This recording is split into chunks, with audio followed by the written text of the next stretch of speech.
Hello, I'm Matt from LudoChrono, and today I'm going to give you an overview of Samsara. So Samsara is a deck building game and a movement game. It is for 1 to 5 players, ages 12 and up, and it plays for 50 minutes to 60 minutes. So in this game, you are going to be playing as characters and you want to get through multiple lives because you are going to reincarnate, and you want to reach Nirvana, and you do that by acquiring these Amulets of Eternity. When you get your 5th amulet, you win the game.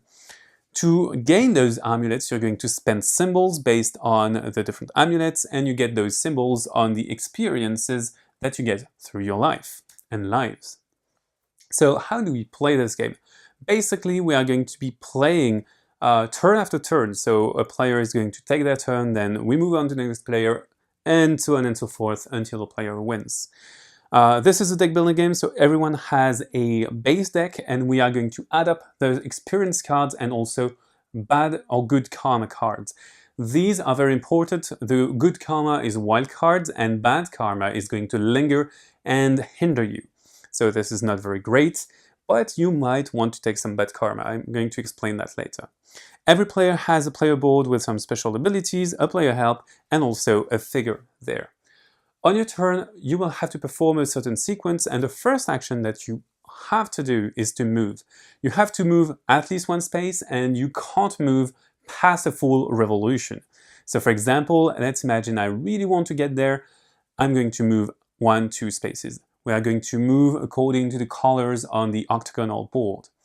Once you have moved, you are going to get the experience card that is tied to the experience you're making. These experience cards are going to get you symbols, which are the bread and butter to get those amulets, and also actions. The actions are really important because they allow you to go through the game quite quicker. You may draw cards, you may also have lingering effects, which are called evanescent, which are going to be placed there, or they can make you lose some bad karma. So they are very nice overall. When you take the card, you put it in your hand, and then you move on to the action phase. During the action phase, you have the option to play one of your cards, one of your experiences for the action box. So this is optional, but I may play this one to draw a card and to have 2 more actions. And then I may chain my actions like that. If I do perform it, I move on to the next phase. If I don't perform it, likewise, I'm going to move on to the next phase, which is also optional. I may now buy an Amulet of Eternity. So to buy an amulet, I have to spend the symbols. So for example, if I want to buy this one, I'm going to spend 4 strength and 4 skulls, which is 4 death.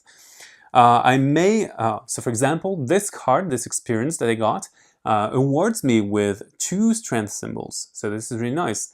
But you may notice that we have 2 darker symbols, which are also strength in the other corner. And this means that I can misbehave. I can basically gain up to 4 symbols. I can gain 2, maybe +1 or +2. And if I do use extra symbols, I'm going to get bad karma. And I get it into my deck. And it is not going to do anything for me, but it could allow me to get a token before the other players. So this could be nice, potentially. When I do get a token, I'm just going to place it into my board in one of the corners and then activate one of my special powers, because on your board you have 3 special powers. You just mark which one you activate with your token and then perform the action that's listed on your player help. So once I have done that, I move on to the draw and discard. So I'm going to discard all of the cards that are left into my hand, into my play area, and also if I bought an Amulet of Eternity, the evanescent power-up cards. Everything goes into my discard pile, then I draw 4, and we move on to the next player.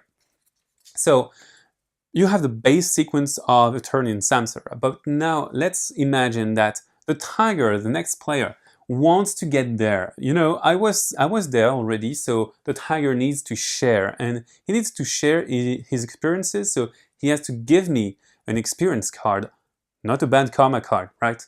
Or he gets bad karma because he doesn't share, so it's not very nice. And sometimes you may want to position your pawn, your figure, onto the board in order to block your opponents.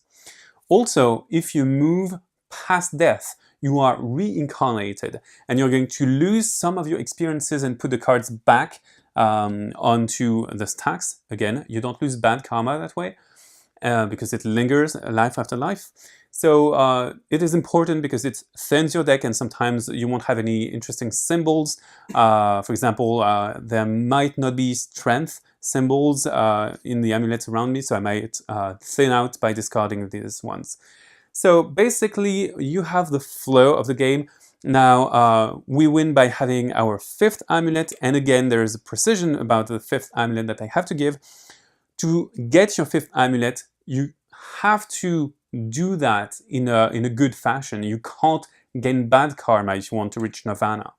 So basically, this is a bit harder than the first 4 amulets, and then if you get your 5th amulet before the other players, you win. Now you may play shorter games by flipping those tokens. So these tokens are double-sided, and the copper side is a bit easier and allows for shorter games.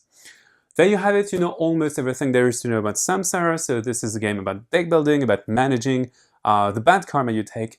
Sometimes you want to take some bad karma to get further, get ahead of the other players, but sometimes it might not be a great idea. So now bye-bye, and see you on LudoVox.fr.